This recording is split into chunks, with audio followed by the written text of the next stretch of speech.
Жағымды жаңалықты ұмытып кетіппіз, соны сіздерге қысқаша жеткізейік. Ресейдің тағы бір арамтамақ генералы өліпті. Ассалаумағалейкум, қалың елім қазағым, армысыздар алталаш, алдарыңызда Серікжан Біләшұлы.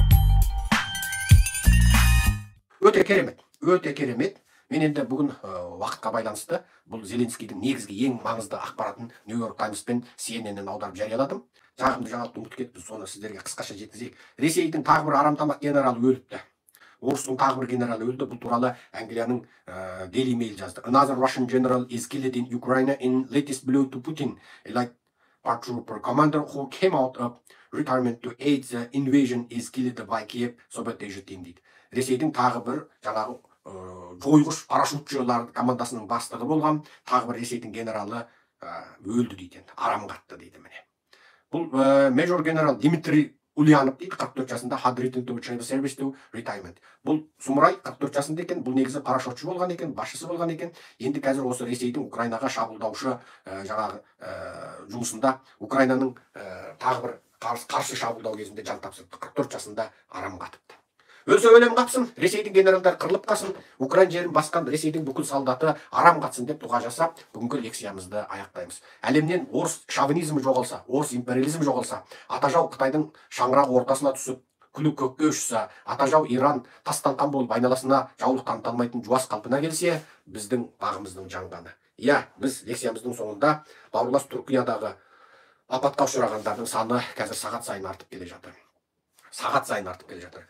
Біз апатқа ұшырағандарға қайғыра отырып көңіл айтамыз, және осы апатта тұтқиылдан қайтыс болған адамдардың жанына жаратушы Алладан тыныштық тілейміз, жатқан жерлері жәннат болсын, және олардың жақындарына, туыстарына қайғырып көңіл айтамыз, бауырлас түрік халқына қайғырып көңіл айтамыз. Сосын тағы бірі, интернетте белгілі белгісіз ұйымдар Түркияға көмек деп жылу жинай бастапты. Мен олардың кім екендігін анықтап көрген жоқпын. Сондықтан жалпы Түркияға көмектесем деген адамдарға бір идеямды айтайын.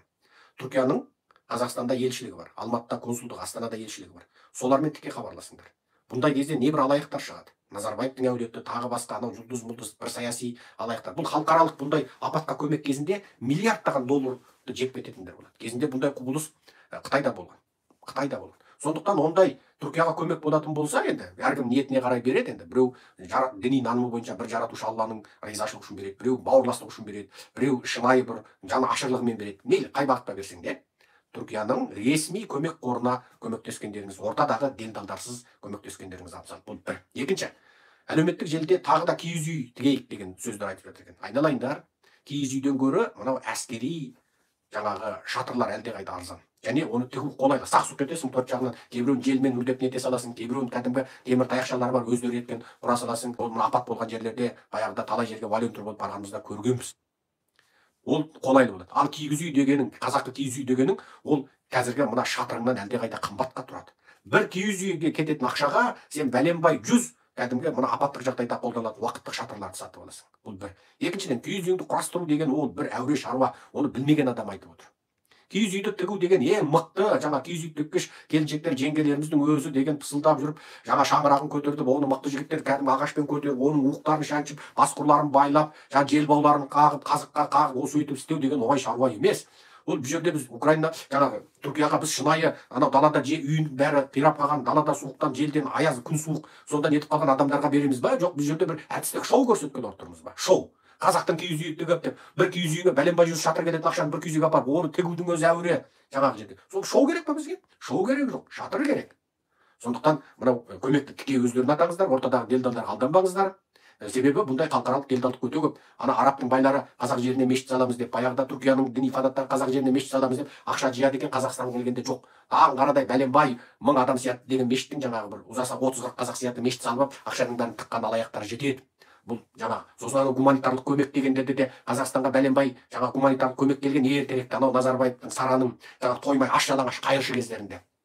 Сонда Сара Назарбаеваның атына Қазақстанда жетім балаларға берілген көмек, киім, кешек, Қазақстан ол кезде тіпті аштықтың ар жақ бер жағында отырып, кебек жеген қазақтар болды сол кезде, кәдімгі малға беретін кебек. Сонда сол берілген 1 миллион тонна астық, бәленбай 1 миллион дана киім, сол жаңа батыс елдерінен берген ойбай кедейміз деген ғой. Назарбаев та Сарада қайыршы кез, Дариғада қайыршы кез, соның бәрі қайтып келіп Қазақстанда сатылып кеткен ғой. Тіпті дәрі-дәрмек, Тіпті сосын мына бізде ойбай десе жаңа неше түрлі ер әйел қолданатын медициналық заттар, жаңа ойбай біздің әйелдерімізде ондай медициналық заттар да жоқ, қолданатын гигиеналық заттар жоқ десе, оны да тонналап жіберген ғой, жаңа әйелдер қыздар қолданатын. Оны да жаңа дәриған бар, сараң бар, түк көрмеген қайыршының тұқымдары Қазақстанға әкеліп сатқан ғой, міне. Киім кешек деген солай ғой. Сондықтан бұл гуманитарлық көмек дейтін нәрседе алаяқтық қатар жүреді. Сондықтан сол ана мемлекет жариялаған халықаралық есепшотқа, мысалы Түркия мемлекеті жариялаған халықаралық есепшоттар болуы мүмкін. Соған кез келген банктен ақша аудара аласың. 10 доллар салсаң да, 100 доллар салсаң да аудара аласың осы кезде. Осы кезде халықаралық банктік жүйе деген бірмен бір байланып болған дүние. Сала саласың. Сондықтан жаңағындай бір білмеймін енді біреулер шынайы ниетімен ұйымдастырғысы келіп жүрген шығар. Олай ниеті болса Алла разы болсын. Бірақ былайғы қарапайым халық алданып қалмаңыздар дегім келеді. Менің соңғы айтатын сөзім осы. Аман болайық, сау болайық, ел аман, жұрт тыныш болсын, қалың елім қазағым аман болсын. Біздің айтатынымыз осы. Біздің лекция сөйлеудегі мақсатымыз да халықты саяси сауатты қылу. Саяси сауатты халық құл болмайды. Бір нәрсені байқаңыздаршы. Бүкіл апат Сирия мен Түркияда қатар болды. Бірақ әлемнен Сирияға көмектесейін деген ел көрдіңіздер ме? Жоқ. Бүкіл дүние жүзі Түркияға көмектесіп жатыр. Неге? Түркия Сириямен салыстырғанда бетті беделді ел. Сирия діни секталық ел. Неге? Башар Асад Путиннің қуыршағы. Сол Сирияға көмектесем деген ел жоқ, бүкіл ел Түркияға көмектесіп жатыр.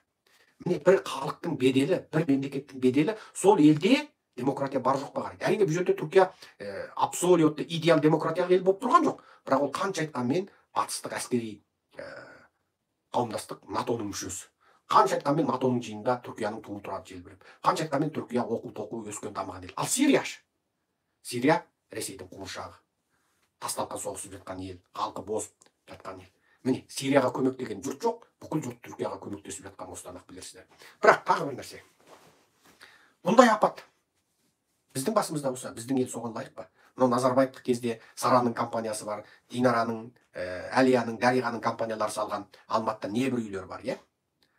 Шашылып қалмай ма? Шашылып қалмай ма? Ал бізде сондай апат болса, Құдай сақтасын, жаман айтпай жақсы жоқ. Халықара бізге көмектесе ма? Біздің халықарадағы имиджіміз қандай? Ұры Назарбаев, қанды қаңтарда қолы қанға малынған Тоқаев, қыз зорлаудан дүниеде ең алдыңғы ел, педофилден дүниеде ең алдыңғы ел, суицидтен өз-өзіне қол жұмсаудан ең алдыңғы ел, кемалатқа толмаған ұлдарды қыздарды зорлаудан ең алдыңғы ел, түрмедегілерді еркектерге де әйелдерге де жыныстық зорлық-зомбылықтан ең алдыңғы ел, армиядағы жыныстық зорлық-зомбылықтан ең алдыңғы ел.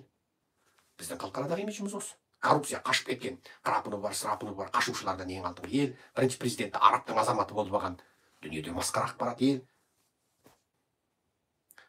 Жаңа ғанау Виргин аралдарындағы офшорлық есепшоттар мен Бахама аралдарындағы офшорлық есепшоттарда ақшасы жарияланып жатқан сұмдық ел. Ал халқы аштық пен жоқшылықтың ең төменгі шегінде жасайтын, мемлекет кедейшілік, кедей елдердің алдыңғы сапында тұрған, ал іріп шірілген байлары дүниенің ең алдыңғы байларының сапында тұрған ел. Бізге халықара қалай қарайды? Міне, әңгіме қайда жатыр. Лайк басқаннан неге аясыздар? Саусақтарыңыз 10 тонна болса да. Лайк бассаңыздар, шындан көңіліме бір келді.